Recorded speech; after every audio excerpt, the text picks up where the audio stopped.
Hai, Assalamualaikum warahmatullahi wabarakatuh. Kembali ketemu dengan saya, Benny Ramdhani, di channel Benny Info. Guys, kali ini kita kembali ke segmen Benny Ramdhani Talk ya. Di segmen ini kita kali ini akan ngebahas tentang gimana sih jadi penulis buku anak. Ya, ini sangat penting banget karena kondisi penerbitan buku saat ini ya, industri terutama, itu sangat lagi bergairah di buku anak. Oke, sebelum kita ngobrol panjang lebar, jangan lupa untuk subscribe, like, komen, dan tentu saja jangan di skip iklannya ya.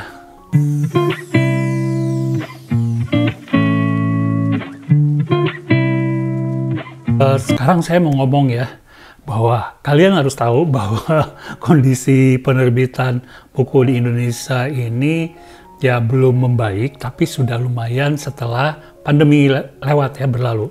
Pas pandemi kan tuh teruk banget ya, pokoknya hampir benar-benar mati suri. Nah sekarang tuh udah mulai bangkit, cermati deh, setiap akun penerbit udah mulai membuka kirim naskah ya, submit naskah, terus udah mulai juga nyari-nyari editor baru yang lebih fresh ya, lebih muda, dan tentu saja gajinya mungkin juga lebih baru ya, lebih murah, karena kalau yang senior-senior udah pada keluar tuh ya, itu kan gajinya biasanya udah tinggi. Nah sekarang udah baru semuanya, gayanya juga baru, dan kebijakan penerbit juga banyak yang baru. Kalau dulu banyak buku-buku apa ya, yang dewasa gitu ya, bacaan umum gitu ya, yang bisa dibaca orang kerja, ibu rumah tangga. Sekarang buku-buku seperti itu ya mulai ada lagi, tapi belum sebanyak 5 tahun lalu. Nah yang justru uniknya itu, di buku anak terjadi lonjakan yang sangat tinggi kalau menurut saya. Saya lihat hampir semua penerbit bahkan sekarang punya divisi anak. Bahkan tadinya ada penerbit yang nggak pernah membuat buku anak, tiba-tiba dia ngeluarin buku anak banyak dan imprint buku anaknya sangat banyak. Melebihi penerbit yang memang khusus buku anak.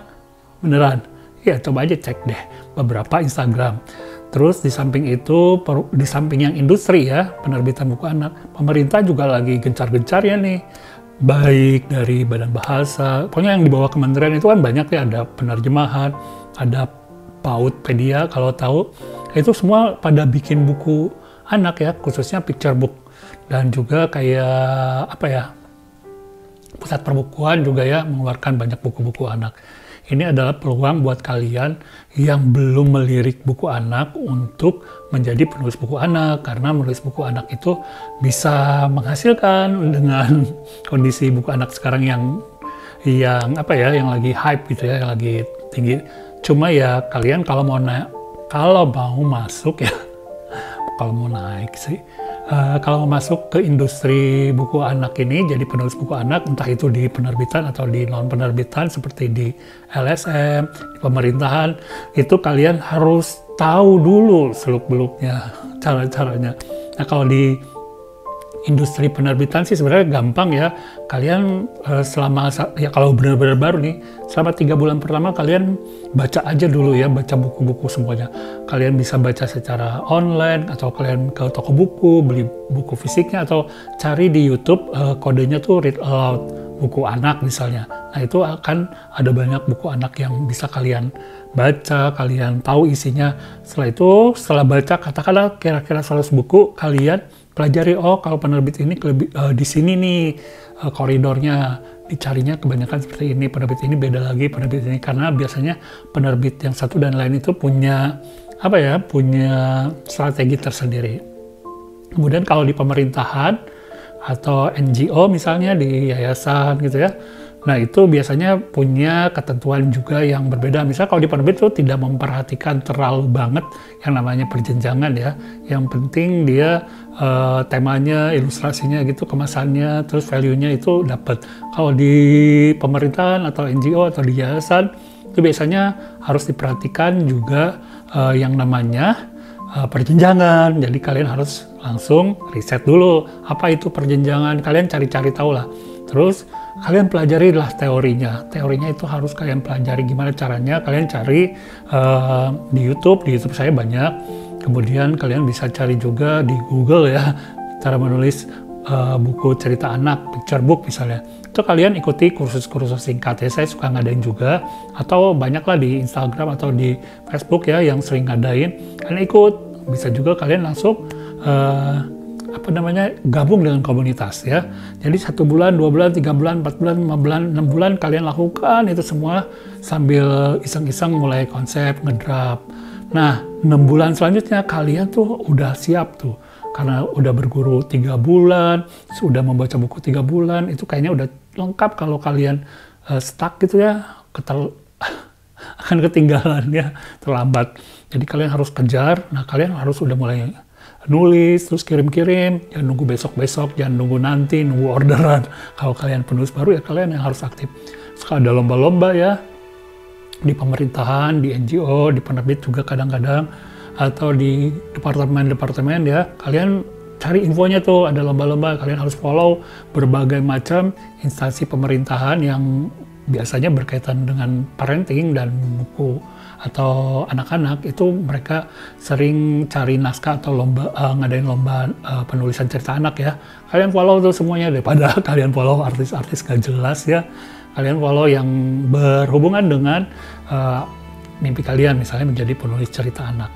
Kalau udah yang penerbit udah dilakukan, yang buat di pemerintah, NGO dan lain-lain yang sayembara ini dilakukan, maka insya Allah kalau kalian rutin aja, gak usah mikirin terlalu banyak begini begitu, kalian tulis, minta masukan, kalau menang syukuri, kemudian tambah produktif.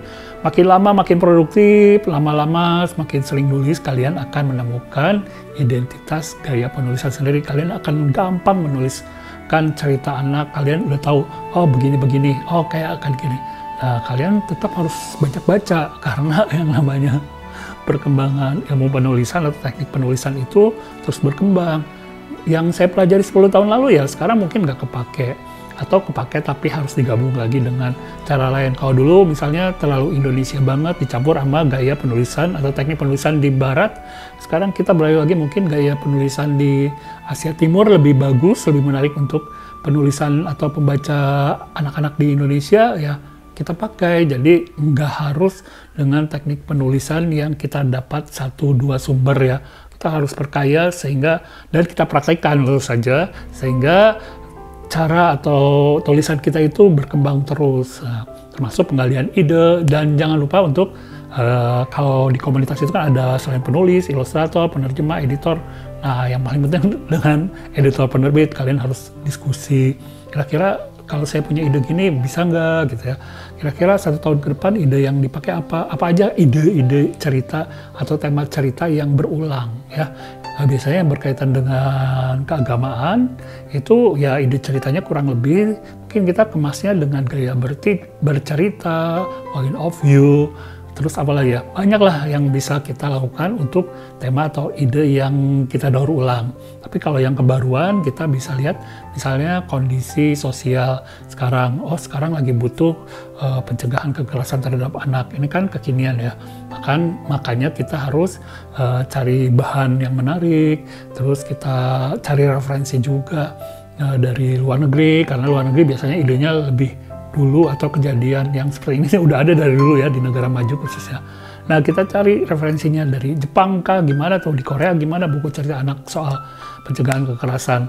Atau sekarang lagi ramai juga tentang saintek ya, atau apa ya, STEAM ya, science, teknologi, engineering, terus ada artnya juga, ada mathnya, matematika ya. Nah, itu gimana nih kalau di Korea, di Jepang, di negara-negara maju seperti Amerika, atau di Eropa ya, di Norwegia, Finlandia itu seperti apa, di Jerman mungkin ya. Kalian perbanyak terus kalau udah menekuni dunia penulisan bacaan anak ya, khususnya buku anak. Nah, itu penghasilannya gimana? Penghasilan akan mengikuti. Jadi selain jadi penulis buku, kalian nanti bisa juga jadi editor buku ya, baik di kantor ataupun lepas. Kalian juga bisa jadi narasumber ya, kalau udah jadi penulis yang produktif. Kalian setahun aja terus tulis, nanti akan dapat side job lainnya ya, jadi narasumber pembicara, atau kalian mengadakan latihan sendiri, itu bisa. Nah, siapa yang tertarik? Mudah-mudahan semakin banyak ya yang nulis cerita anak, dan jangan lupa untuk mengkampanyekan kegemaran membaca kepada anak-anak di sosial media kalian. Oke, sampai di sini aja video kali ini, cukup panjang. Sampai ketemu di video selanjutnya. Assalamualaikum warahmatullahi wabarakatuh.